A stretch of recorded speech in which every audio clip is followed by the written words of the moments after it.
நாட்டில் எத்தனையோ பிரச்சனையும் பஞ்சாயத்தும் போயின்னு இருக்குது. ஆனால் இப்போ நடந்துன்னு இருக்கிற பஞ்சாயத்து பார்த்தீங்கன்னா ஒரு பெரிய பஞ்சாயத்தாக இருக்குது, நாய் பஞ்சாயத்தாக இருக்குது. ஆக்சுவலி நாய் லவ்வர்கள் வந்துட்டு நாய்கள் வந்து ரொம்பவே தேவை அப்படின்னும், பாதிக்கப்பட்ட மனிதர்கள் வந்து அது வேண்டாம் அப்படின்னு சொல்லியும் வந்து ஒரு பஞ்சாயத்து ஓடிட்டு இருக்கு. அது வந்து அவசியம் தேவையா வேணாவா? நிச்சயமாக உங்களை வந்து நான் வந்து போர் அடிச்சிட மாட்டேன். இது வந்து ரொம்பவே சுருக்கமாக அதனுடைய நாயோட தேவைகள் என்னவா இருக்குது, நம்ம நாட்டில் வந்து எவ்வளோ நாய்கள் வந்து இருக்குது, நாய் கடிச்சா என்ன மாதிரியான பிரச்சனைகள் வரும், ரேபிஸ் நோயோட விளைவுகள் என்ன, இது வரைக்கும் வந்து நம்ம நாட்டில் வந்து ரேபிஸால வருஷம் எவ்வளோ பேர் வந்து இறந்துட்டு இருக்காங்க. இந்த மாதிரியான நிறைய விஷயங்களை ரொம்பவே சுருக்கமாக நான் வந்து பார்க்கலாம். நான் உங்க சதீஷ். இந்த தகவலை முழுமையாக பாருங்க, ஸ்கிப் பண்ணாதீங்க. நம்மளுடைய சேனலுக்கு நீங்கள் இதுதான் முதன்முறையாக வரீங்கன்னா நம்மளுடைய சேனலை சப்ஸ்கிரைப் பண்ணி அந்த பெல் பட்டன் அழுத்தி வச்சுக்கோங்க. இந்த மாதிரியான பயனுள்ள காணொலிகள் எல்லாமே வந்து பார்க்க முடியும். வாங்க காணொலிக்குள்ளே போகலாம்.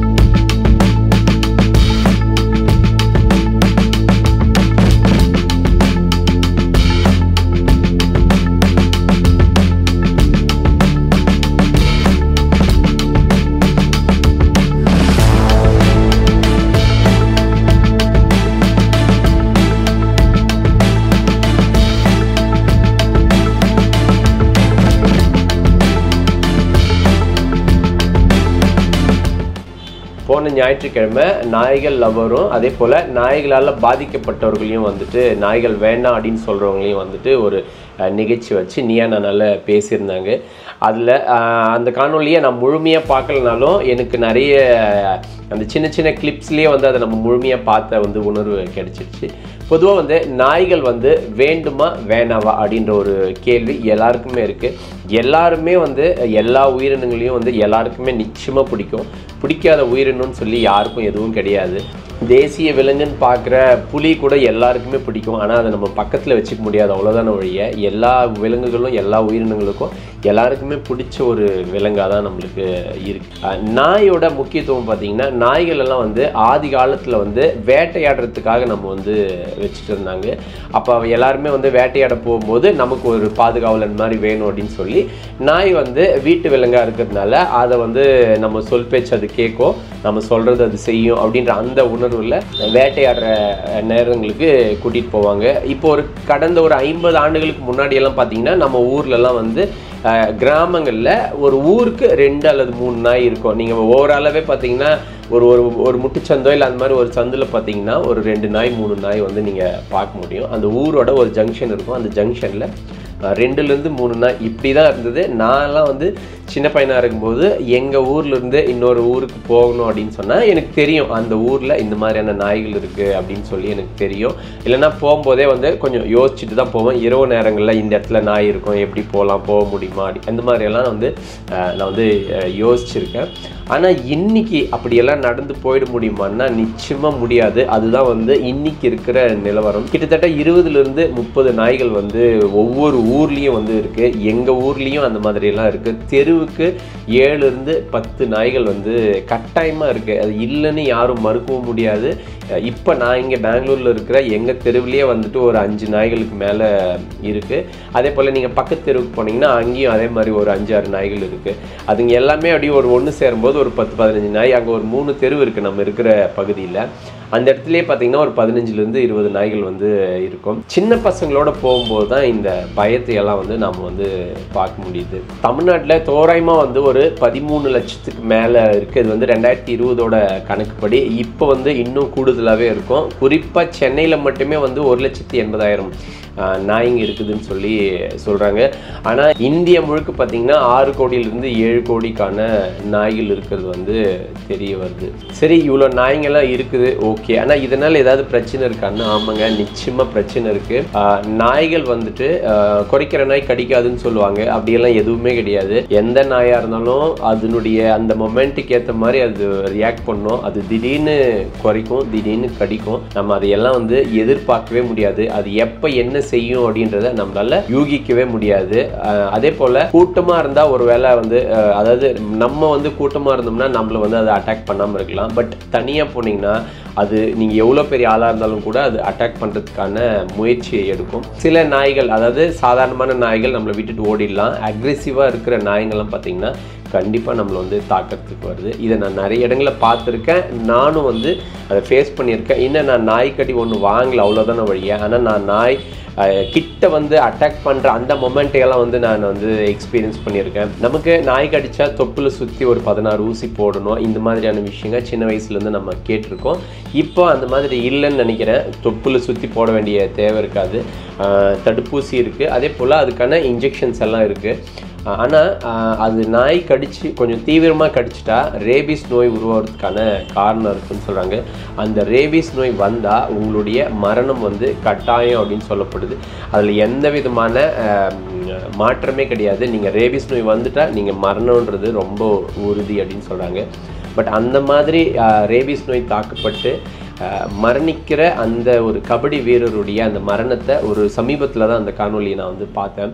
அப்போ தான் வந்து நான் இதை பற்றி யோசித்தேன். நம்ம இதை வந்து நம்மளும் இதை பற்றி ஒரு செய்தியை வந்து நம்ம பகிர்ந்துக்கணும், இந்த தகவலை வந்து நம்ம பகிர்ந்துக்கணும் அப்படின்னு நினச்சேன். அதுக்கேற்ற மாதிரி கரெக்டாக வந்து நீயா நானாலையும் அந்த டாப்பிக்கை வந்து பெரிய அளவில் வந்து பேசி காமெடியாகவும் சர்ச்சையாகவும் பிரச்சனையாகவும் வந்து நிறைய வந்து போயிட்டு இருந்தது. அந்த கபடி வீரருடைய அந்த மரணத்தை பார்க்கும்போது எனக்கு அவ்வளோ வலியாக இருந்தது. அதாவது ரேபிஸ் நாய்களோ அல்லது நாய் கடித்து ரேபிஸ் நோய் வந்தாலோ அந்த அளவுக்கு கொடூரமாக இருக்கும். அவங்களுடைய அந்த மரணிக்கிற அந்த கடைசி நொடிகள் நிமிடங்கள் எல்லாம் வந்து அந்தளவுக்கு கொடுமையாக இருக்கும் அப்படின்னு சொல்லி கேட்கும்போது அவ்வளோ வலிகளாக இருந்தது. அதாவது உலகம் முழுக்க ரேபிஸால் வந்து 59,000க்கு மேலே வந்து இறக்குறாங்கன்றது ஒரு ஸ்ட்ராட்டஜி இருக்குது. ஆனால் அதில் நம்ம இந்தியாவில் மட்டுமே வந்து 18,000லேருந்து 20,000 வரைக்கும் வந்து மரணிக்கிறாங்க. கிட்டத்தட்ட ஒரு 35 விழுக்காடு வந்து இந்தியாவில் வந்து இறக்குறாங்கன்றது ரொம்ப பெரிய விஷயம். அதுலேயும் வந்து குறிப்பாக வந்து தமிழ்நாடு இந்த மாதிரி இடங்கள்லாம் வந்து 4 லட்சத்துக்கும் மேலே மனிதர்கள் வந்து நாய்க்கடியில் வந்து பிரச்சனையை வந்து சந்திக்கிறாங்க.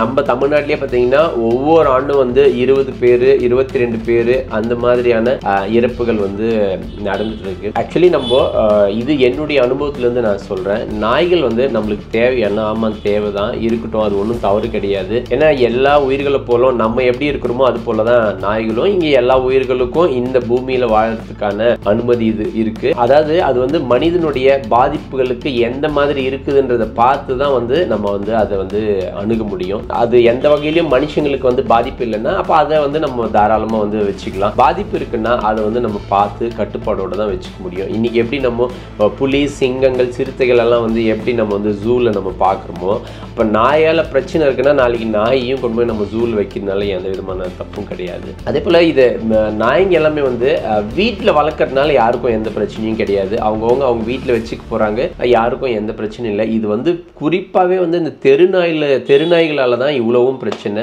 ஏன்னா குழந்தைங்க தனியாக வந்து வெளியில் போக முடியறதில்ல. அவங்க வந்து பள்ளிக்கு போகிற இடத்துல அல்லது அவங்க வீட்டிலேருந்து வெளியில் நம்ம வீட்டிலேருந்து பக்கத்து தெருவுக்கு நம்ம எல்லா நேரத்துலையும் நம்ம வந்து ரொம்ப அவங்கள வந்து கண்காணிச்சுட்டே இருக்கணுமான்ற வந்து ஒரு கேள்வி இருக்குது. அதே போல் அவங்கள வெளியில் அனுப்பணுனாலே நம்ம வந்து பயப்பட தேவையாக இருக்குது. எவ்வளோதான் பழகிய நாயாக இருந்தாலும் கூட திடீர்னு ஒரு சில நொடிகளில் ஒரு மொமெண்ட்டில் வந்து அது வந்து மாறிடுது. அதனால் அதே போல் அந்த நீங்கள் நிறைய காணொலிகளெல்லாம் வந்து பார்த்துருப்பீங்க. சின்ன குழந்தைங்களெல்லாம் வந்து இந்த நாய்கள் வந்து அட்டாக் பண்ணுறதெல்லாம், ஈவன் பெரியவங்களே வந்து நாய்ங்க அட்டாக் பண்ணுறதெல்லாம் வந்து நம்ம பார்த்துருக்கோம். இது நான் புரிஞ்சுக்கிட்டு நான் சொல்ல வரேன். நாய்கள் வந்து இப்போ அதிகமாக இருக்கா, இப்போ நம்ம ஏரியாவில் கூடுதலான நாய் இருக்குன்னா தயவு செஞ்சு அது அரசாங்கம் வந்து அதை பிடிச்சி அதுக்கு என்ன கட்டுப்பாடு பண்ணணுமோ, இன்ஜெக்ஷன் கொடுக்கணுமோ அதை கொடுத்து தேவையான அளவு நாய்கள் மட்டுமே வேணும்னா விடட்டும். மிச்ச நாய்கள் எல்லாம் வந்து அவங்களுடைய எந்த பாதுகாப்பு தளங்கள் இருக்கோ அந்த இடத்துல அதை ரெஸ்கியூ பண்ணி வந்து வைக்கிறதா சரியா இருக்கும் அப்படின்னு சொல்லி நான் நினைக்கிறேன். நீங்க என்ன நினைக்கிறீங்கன்றதையும் வந்து கமெண்ட்ல சொல்லுங்க. இதனுடைய விளைவுகள் நிறைய இருக்கு. நிறைய இடங்கள்ல வந்து நாய்கள் வந்து கடிச்சு நிறைய பிரச்சனைகள் வந்து சந்திச்சுட்டு இருக்காங்க. அந்த காணொலிகள் எல்லாம் இப்ப நான் ரெஃபரன்ஸ்க்கு எடுக்கிறதுக்காக பார்க்கும்போதே என்னால பார்க்க முடியல. அவ்வளோ வலி இருக்கு. எனக்கு இதுல மிகப்பெரிய வருத்தம் என்னன்னா, இந்த வலிகள் எல்லாம் வந்து இந்த நாய் லவ்வர்ன்னு சொல்லிட்டு இருக்கிறவங்களுக்கெல்லாம் வந்து புரியலையான்னு சொல்லி ரொம்ப ஆச்சரியமா இருக்கு. நீ என்னன்னா நிகழ்ச்சியை பார்க்கும்போதே ரொம்ப வியப்பா இருந்தது எனக்கு. அதுல நிறைய பேர் வந்து நிறைய சொல்றாங்க, நாய் கடிச்சா நாய் கடிப்புக்கு வந்து பொறுப்பேற்றுவீங்களான்னு சொன்னா அவங்க என்னால பொறுப்பேற்றுக்க முடியாதுன்னு சொல்றாங்க. ஏன் பொறுப்பேற்றுக்க முடியாது? நீங்க தான் வந்து அந்த நாயை வந்து ரொம்பவே விரும்புறீங்க இல்லையா? அந்த நாயை எடுத்துன்னு போய் நீங்களே வளர்க்கலாம். இல்லைன்னா அது உங்கள் கண்ட்ரோலில் இருக்கிற நாய் தானே, நீங்கள் அதுக்கு சாப்பாடு போடுறீங்க அல்லது நீங்கள் சொன்னால் கேட்கும், நீங்கள் பார்த்துக்கிறீங்க அப்படின்னா பொறுப்பு எடுத்துக்கலாம் இல்லையா? ஸோ எடுத்துக்க முடியாதுன்னும் போது அப்போ நம்ம அதை பற்றி பேசுறதுன்றது வந்து தவறாக இருக்கும். இதில் இன்னொரு ஆச்சரியமான விஷயம் என்னன்னா, ஆங்கர் கோபிநாத் அவர்கள் வந்து கேட்டுட்டு இருக்காரு, நான் இந்த மாதிரி 9 மணிக்கு மேலே போகணும், அப்போ எப்படி போகிறது அப்படின்னு சொல்லி.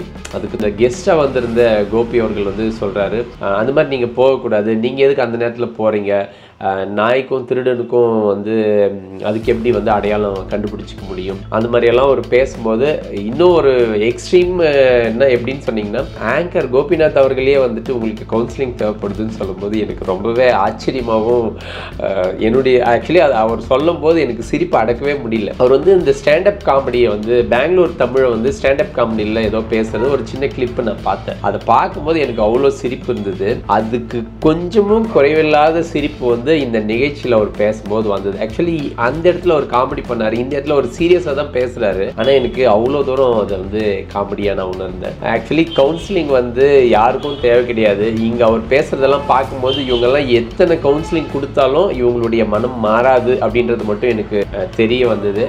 என்னன்னா அந்த வலிகளை உணரணும். இதை நான் சொல்லக்கூடாதுன்னு தான் நினைக்கிறேன், சொன்னால் தப்பாக கூட இருக்கலாம். இந்த மாதிரி நாய் மேலே ரொம்ப அன்பாகவும் பற்றாவும் இருக்கிறவங்கள மடிக்கு ஒரு 4 முறை நாய் கடிச்சா இவங்களுக்கு உண்மையாகவே அந்த நாய் காதல் இருக்குதா இல்லையான்றது தெரிஞ்சிடும்.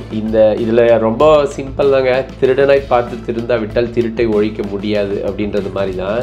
இவங்களெல்லாம் வந்து தானாக தான் திருந்தணும். இவங்களுக்கு எந்த கவுன்சிலிங் கொடுத்தாலும் வந்து இவங்களுக்கு வந்து அது புரியாது, உணர முடியாது.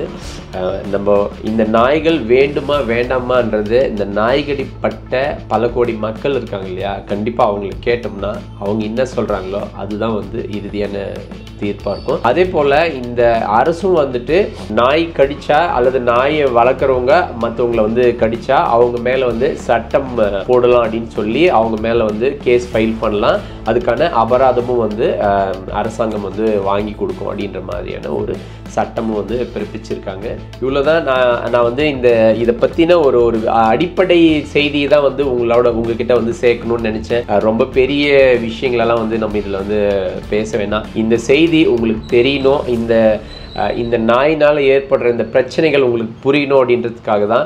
எல்லாருமே நீங்கள் வந்து நாய் வேணுமா வேணாமான்னு முடிவு பண்ணுறதுக்கு முன்னாடி இந்த காணொலியை முழுசாக பாருங்கள். அந்த நாய்கள் எல்லாரையும் அட்டாக் பண்ணுற அந்த காணொலிகள் எல்லாம் வந்து கிடைச்சதுன்னா நீங்கள் பாருங்கள். அப்போவும் நீங்கள் நாய் வேணும் இல்லை வேணான்னு சொல்கிறீங்களான்றத தயவு செஞ்சு கமெண்ட்டில் சொல்லிட்டு போங்க. இந்த காணொலி உங்களுக்கு பிடிச்சிருந்ததுன்னா லைக் பண்ணுங்கள். உங்கள் உறவினர்களுக்கும் நண்பர்களுக்கும் தெரியணும்னு நீங்கள் நினச்சிங்கன்னா இது எல்லாருக்கும் வந்து பகிர்ந்து விடுங்க. மீண்டும் ஒரு நல்ல தகவலோடு உங்களை சந்திக்கிறேன். நன்றி.